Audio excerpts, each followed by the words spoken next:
Mae fis Ebrill, ac i ni'n dathlu Erthygl 24, sef yr hawl i gael bwyd maethlon, dŵr glân a gofal iechyd da. Felly, mae yna 3 ffyrdd gwahanol i chi archwilio yn fan hyn. Yn gyntaf, bwyd da.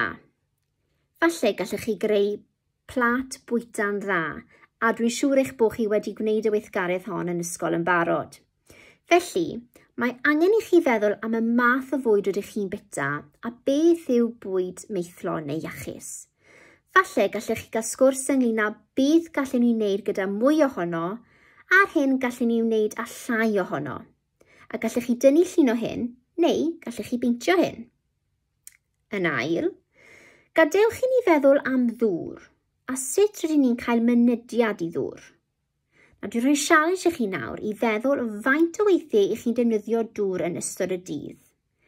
Felly, meddiwch falle pam i chi'n codi, ydych chi'n brwsio'ch dannedd, ydych chi'n cael cwpaned o ddŵr neu cwpaned o de, a meddyliwch hefyd beth sy'n digwydd pam i chi'n mynd i'r ysgol.